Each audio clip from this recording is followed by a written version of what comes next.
100 बात की एक बात यह कि क्या क्लाउड सीडिंग वाली नकली बारिश से या कृत्रिम बारिश से दिल्ली की हवा साफ करना परमानेंट इलाज हो जाएगा? क्योंकि कह रहे हैं कि ट्रायल तो सफल रहा, अब क्लाउड सीडिंग से बारिश करने की तैयारी की जा रही है। तो यह बात तो सही है कि बारिश होगी तो हवा साफ हो सकती है, क्योंकि बारिश होने पर तो हवा साफ हो जाती है। हवा में जो भी कण होते हैं वो भीगकर गिर जाते हैं तो हवा साफ हो जाती है। तो यह भी करके देख लेना चाहिए। लेकिन यह इतना सीधा मामला भी नहीं है। कई देशों में हवा साफ करने के लिए इसे ट्राई जरूर किया गया है, लेकिन यह रेगुलर तरीके से कर सकें ऐसा भी नहीं है। इसमें कई पेचीदगियां हैं। सबसे पहले तो मोटे तौर पर यह समझिए कि होता क्या है यह नकली बारिश कराने का चक्कर। ये क्लाउड सीडिंग क्या होता है? तो ये नकली बारिश नहीं होती, बारिश तो असल में होती है, लेकिन उन बादलों से करवा दी जाती है जो बारिश करने वाले बादल नहीं होते। मोटे तौर पर बादलों में केमिकल डाल देते हैं और बादल बरस जाते हैं। क्योंकि बादल क्या होते हैं? हवा में होती है नमी। नमी मतलब हवा में पानी मिला हुआ होता है, दिखता नहीं है, नमी की तरह होता है वो हवा में। जैसे स्कूल में सीखा था ना कि पानी को अगर गर्म करो तो क्या होता है? पानी भाप बन जाता है, भाप ऊपर उठती है, हवा में मिल जाती है, गर्म हवा ऊपर उठते उठते वहां पहुंच जाती है आसमान में, जहां इतनी ठंडक होती है कि हवा में मिली हुई भाप फिर से पानी बनने लगती है। मतलब गर्म करो तो पानी से भाप बन जाती है, ठंडा करो तो हवा को तो उसकी भाप से फिर पानी बन जाता है।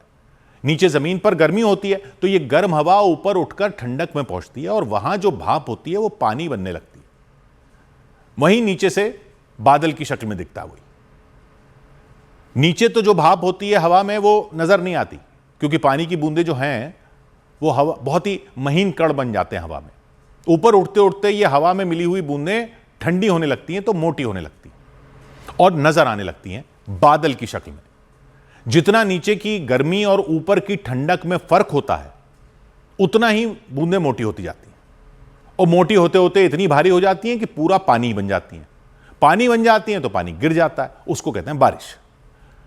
ज्यादा इसके विज्ञान में न जाते हुए मोटे तौर पर यह होता है। लेकिन कई बादल हल्की बूंदों के ही रह जाते हैं और वो बस बादल ही रहते हैं, उनसे पानी गिरता नहीं है। तो वैज्ञानिकों ने कई साल पहले सोचा था कि अगर इन बादलों के अंदर जो बूंदें हैं, अगर वो खुद तापमान से मोटी नहीं हो रही या उनमें और बूंदें नीचे से आकर नहीं मिल रही कि मोटी हो जाएं, तो क्यों ना ऐसा करें कि उनकी बूंदों को मोटा कर दें, भारी कर दें किसी तरह, तो ये बरस सकती है, इससे बारिश हो जाएगी। तो फिर ये पता चला कुछ केमिकल ऐसे होते हैं जो ये कर सकते हैं।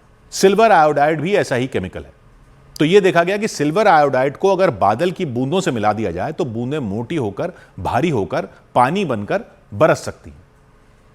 तो ये सिल्वर आयोडाइड हो गया सीडिंग एजेंट। और भी केमिकल होते हैं इस काम के लिए, जैसे सोडियम क्लोराइड यानी नमक, वो भी होता है, लेकिन सिल्वर आयोडाइड ज्यादा काम में लिया जाता है। तो पहली शर्त क्या हुई इस क्लाउड सीडिंग वाली बारिश की? बादल। जी बादल तो होने चाहिए ना। ये केमिकल बादल पैदा नहीं करता, बादल तो पहले से होने चाहिए आसमान में। दूसरा काम यह करना है कि केमिकल को बादल के बीच में छोड़ना है, तभी तो वो उसकी नमी की बूंदों को मोटा करेगा और वो बरसेंगी। तो एक तो बादल होने चाहिए और ऐसे होने चाहिए जिनमें इतनी नमी वाली बूंदें हों जिनको मोटा करके बरसाया जा सके। अब समझते हैं एक और बात को जो पब्लिक को ज्यादा समझ नहीं आ रही, वो ये कि ये जो प्रदूषण जो है दिल्ली और उत्तर भारत में, ये सर्दियों में ही क्यों आ जाता है? मतलब सर्दियों में ही हवा कैसे खराब हो जाती है? क्योंकि जैसे दिल्ली की पब्लिक तो ये देखती है ना कि अगर ये पराली से आ रहा धुआं ही है तो पराली जलने से पहले भी कई बार कैसे हो जाता है, या पराली जलने के सीजन के बाद भी कैसे बना रहता है, उसके हफ्तों बाद तक। और गाड़ियों और फैक्ट्रियों के धुएं से हो रहा है तो गर्मियों में भी तो इतनी ही गाड़ियां होती हैं, इतनी ही फैक्ट्रियां चलती हैं, तब ये हाल क्यों नहीं होता? दिवाली के पटाखों से है तो पहले से कैसे हो जाता है, ये दिवाली के हफ्तों के बाद तक कैसे बना रहता है? तो इसको भी समझने की जरूरत है। क्या है कि उत्तर भारत में पूरे साल हवा खराब रहती है, लेकिन मॉनसून के बाद और सर्दियों में यह बहुत खतरनाक हो जाती है, क्योंकि मॉनसून खत्म होने के बाद हवाएं कमजोर पड़ जाती हैं, यानी हवा रुक जाती है। तो वो जो प्रदूषण जो हवा गर्मियों में बहा कर ले जाती थी, वो प्रदूषण रुका रह जाता है हवा में, क्योंकि हवा ही नहीं चल रही। उसमें और प्रदूषण जुड़ता रहता है। और हवा के चलने की एक और बात है, इधर से उधर हवा हुई चलती हुई, वो तो पब्लिक को महसूस होती है, दाएं से बाएं जा रही है, बाएं से दाएं जा रही है, इसलिए ये पता चल जाता है कि हवा चल रही है या नहीं चल रही है। लेकिन हवा दाएं से बाएं और बाएं से दाएं ही नहीं, नीचे से ऊपर भी जाती है। नीचे से ऊपर कौन सी? वो भाप वाली। धरती गर्म होती है तो धरती के पास वाली हवा गर्म होती रहती है और वो ऊपर उठती रहती है, उसकी नमी भी भाप बनकर ऊपर उठती रहती है। यही तो बात की थी भाई। और उससे ऊपर बादल बन जाते हैं। बादल आसमान में दो ही तरह से आ सकते हैं, नीचे से गई भाप से आएंगे या कहीं से उड़कर आ जाएंगे। तो वो तो गर्मियों में होता है। सर्दियों में तो जमीन के पास की हवा ठंडी होती है जिसमें पानी की भाप कम होती है। तो बादल बनने के लिए जरूरी हवा का ऊपर जाना रुक जाता है। बारिश के लिए पानी की भाप चाहिए जो हवा में सर्दियों में नहीं बनती। तो सर्दियों के ज्यादातर समय हवा सूखी रहती है, ड्राई। होंठ फट जाते हैं ना ठंड में, वो इसलिए तो होता है, हवा सूखी होती है। आपको भी अपनी त्वचा पर मॉइस्चराइजर लगाना पड़ता है नमी के लिए। तो फिर आप कहोगे कि सर्दियों में भी तो कभी कभी बारिश हो जाती है, वो कैसे हो जाती है? तो सुना नहीं आपने क्या बताते हैं मौसम विभाग वाले? पश्चिमी विक्षोभ, वेस्टर्न डिस्टर्बेंस सुना है ना? वो यही तो होता है।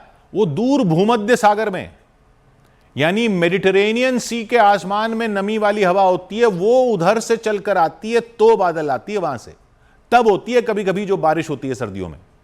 यहां की हवा से नहीं हो पाती। तो इसका मतलब यह हुआ कि क्लाउड सीडिंग से बारिश अगर करवा भी दी जाएगी तो उस टाइम के लिए तो प्रदूषण के कण बैठ जाएंगे, लेकिन हवा तो चलेगी नहीं। मौसम तो वही है और ना भाप नीचे से ऊपर उठेगी इस टाइम में। तो कुछ दिनों में फिर वही हाल हो सकता है। यानी एक तो समस्या है बादल होने चाहिए, दूसरा ये कि उनमें इतनी नमी होनी चाहिए जिनकी बूंदों में केमिकल छोड़कर उनको मोटा कर सकें। तीसरा ये कि ये कुछ टाइम के लिए तो हवा साफ कर देगा, लेकिन वो कुछ ही टाइम तक हो पाएगा क्योंकि बाकी कंडीशन तो वही बनी रहेगी हवा की।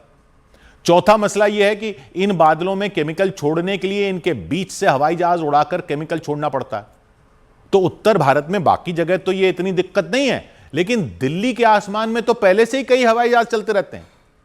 पूरे देश से फ्लाइट आती जाती हैं दिल्ली में, पूरे देश क्या पूरी दुनिया से आती जाती हैं। तो उनको तो रोक नहीं सकते। यानी ये उत्तर दिल्ली के एक थोड़े से आसमान में ही किया जा सकता है जहां फ्लाइट का रूट नहीं होता। टेस्ट भी हुआ तो बुराड़ी में हुआ।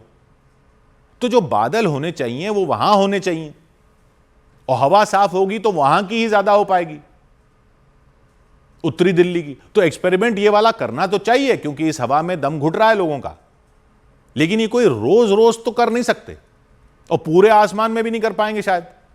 और वैसे भी काफी महंगा पड़ता है, करोड़ों रुपए लग जाते हैं। उसके अलावा ये केमिकल जो है सिल्वर आयोडाइड, ये बूंदों को बादलों में मोटा करने के साथ साथ खुद भी तो मिल जाएगा बूंदों के साथ, और वो वाला पानी गिरेगा धरती पर।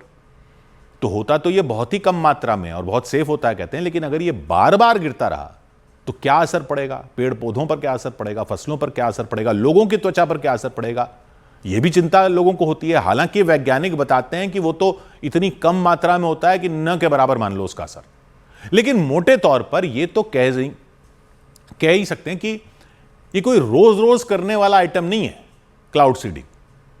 तो इसको परमानेंट इलाज नहीं कह सकते। परमानेंट इलाज तो वही होगा कि धुआं ही कम पैदा हो, खासकर इस मौसम में। इसलिए पराली न जलाने पर बार बार जोर दिया जाता है, क्योंकि यह पराली जलाने का टाइम होता ही इस सीजन में है जब हवा भी रुकी हुई होती है। और गाड़ियों का धुआं तो है ही समस्या, साथ में कंस्ट्रक्शन और फैक्ट्रियों से होने वाला प्रदूषण है। यह भी तो नहीं कर सकते कि जितने महीनों तक यह हवा इस उत्तर भारत के इलाके में रुकी रहती है, नहीं चलती, उतने दिन काम धंधे बंद कर दे। यानी अगर मूल समस्या को अटैक नहीं किया गया तो हो जाएंगे वही ढाक के 3 पात, 100 बात की एक बात।